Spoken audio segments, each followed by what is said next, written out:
If you're a fan of clam chowder, but you're allergic to clams or just can't get them in your store, or perhaps you just find them too expensive, there's a way to work around that and enjoy the flavor of clam chowder or something near to it without breaking the bank.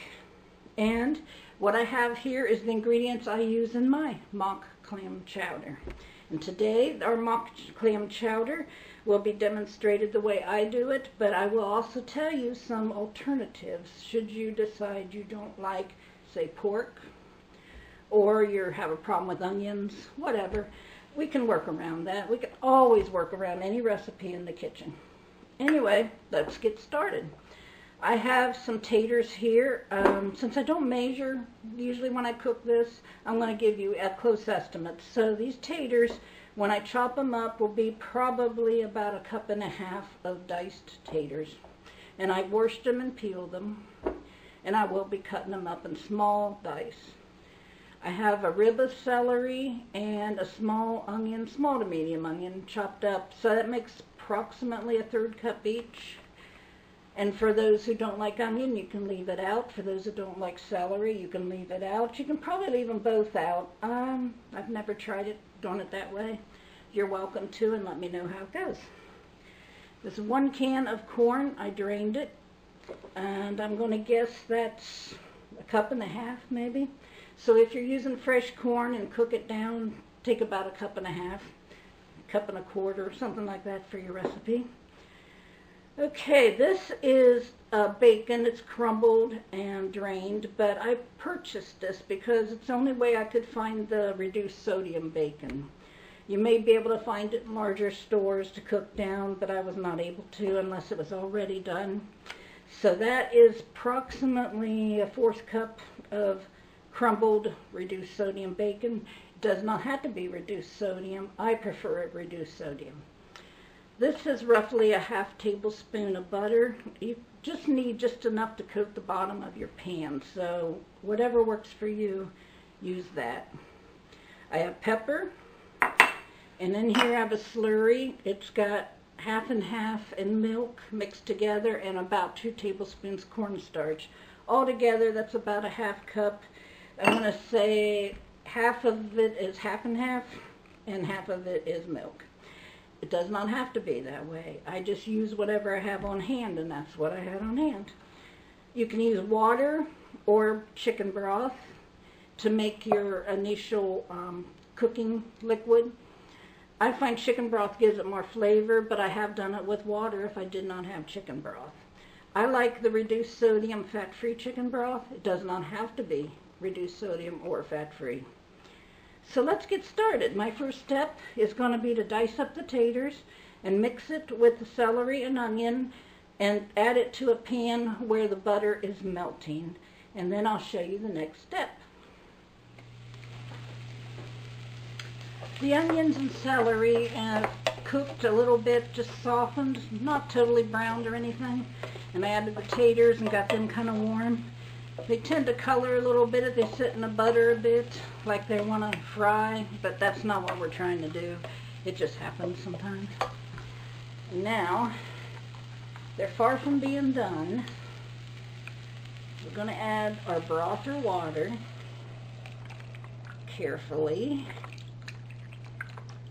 I'm determined to do one of these videos without making a mess someday. Okay. And I'm just covering to where everything will be covered as it cooks.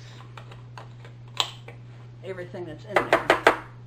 We're not adding anything else just yet. We're going to let that cook until the taters are soft, not mushy, just soft.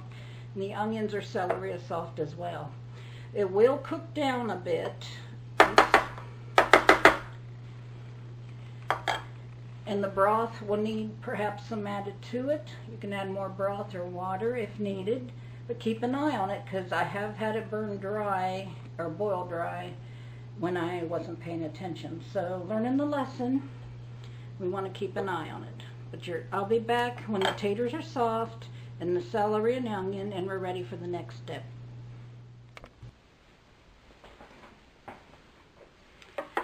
My camera had a malfunction, so I'm going to try to catch up what you missed while the camera was malfunctioning. After the taters, celery, and onion were cooked, I did have to add more broth, of course, while it was cooking just a little bit.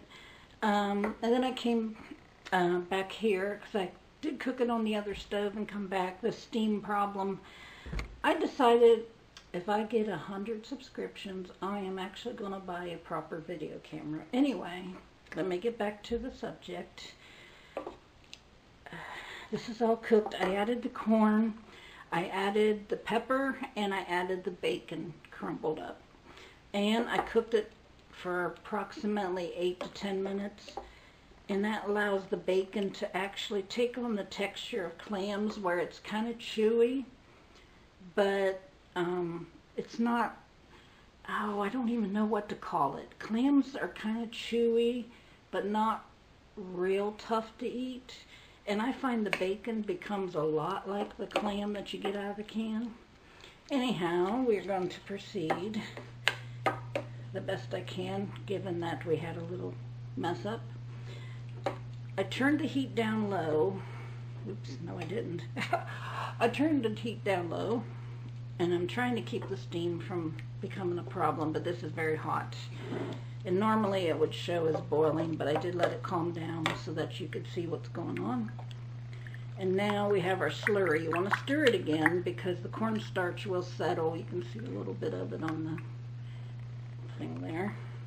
And we're just going to stir that in. As you see, it can be creamy looking. And as that heats, now I'm going to return the heat just a little bit higher. Normally when I do this on the larger stove, I have it boiling. When I add that, boiling to where the steam is rising. Like I say, I'm altering it a little bit for the film. It doesn't really have to be. It could be mild like that. The point is, this has to get hot through so the cornstarch will start to thicken the soup. And we're going to keep it stirring. You do want to keep it moving so it doesn't scorch. And I will return when it's thickened.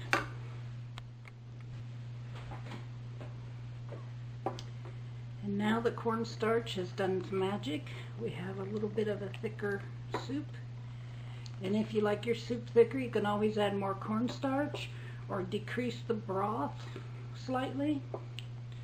And if you like it thinner, of course, you can add more broth or milk or cream. And there we have it.